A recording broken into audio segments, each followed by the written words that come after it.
La dégradation des terres est un problème sérieux qui menace les pays et les communautés.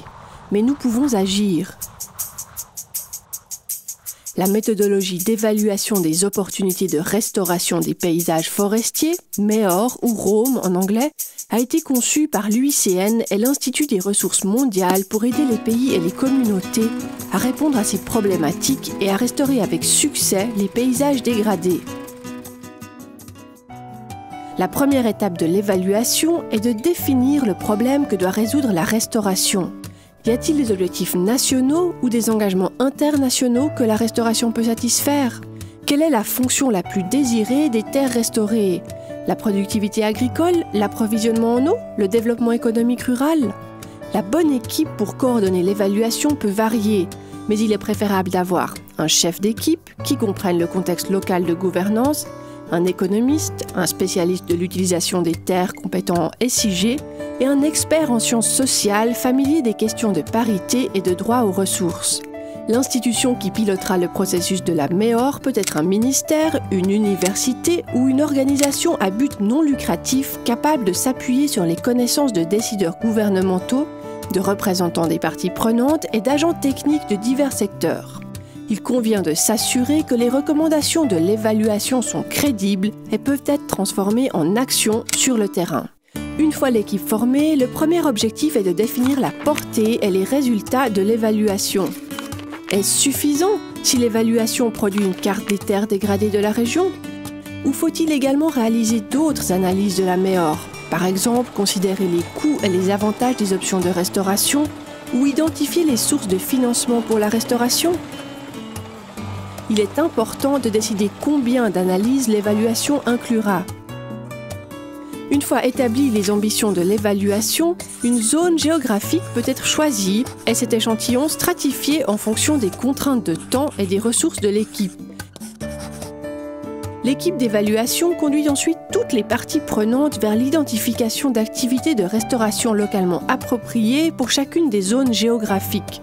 Une longue liste d'activités peut être rédigée qui se réduira au fur et à mesure que les différents groupes de parties prenantes ajoutent leurs connaissances et expériences. En général, la liste finale est composée de 5 à 15 bonnes options de restauration pour analyse dans un paysage spécifique. Avec ces options en main, l'équipe d'évaluation peut alors orienter les parties prenantes et les experts pour déterminer les critères qui seront utilisés pour identifier le potentiel de restauration dans les zones d'évaluation. Ces critères sont le cœur de l'évaluation et détermineront quelles terres de la région sont choisies car elles offrent les meilleures opportunités de restauration. Voici quelques critères pour évaluer les opportunités de restauration. À quel point les terres sont-elles dégradées et quelles sont les options pour les restaurer? Ces terres sont-elles disponibles pour la restauration ou sont-elles utilisées par ailleurs? Quels sont les coûts et les avantages de la restauration de ces terres avec cette intervention spécifique? La restauration de ces terres a-t-elle des conséquences juridiques ou politiques? Les critères pour identifier le potentiel de restauration seront déterminés par les parties prenantes lors de cette phase de la MEOR. Enfin, l'équipe peut commencer à planifier la prochaine phase du travail, collecte des données et analyse. L'équipe posera les questions suivantes. Quelles données devons-nous recueillir pour répondre à nos questions? Avons-nous les bonnes personnes dans l'équipe ou des partenariats nous permettraient-ils de faire le travail? Une analyse MEOR requiert de bonnes données spatiales et économiques sur l'utilisation actuelle des terres et les prix locaux pour des biens comme les cultures ou le bois. Elle requiert également de compléter les connaissances grâce à des enquêtes ou des consultations avec des experts. C'est le moment pour que l'équipe cartographie ses besoins en connaissances. La première étape de la MEOR se conclut par un atelier de lancement pour informer les parties prenantes de l'équipe des premiers résultats et des plans et lancer officiellement l'évaluation. Cet atelier, comme le reste de la MEOR, sera orienté vers les parties prenantes afin de garantir des résultats valides, sources d'influence et productifs. C'est également une bonne occasion de se demander dans quelle mesure ces résultats pourront ensuite être inclus dans les activités domestiques et les plans nationaux.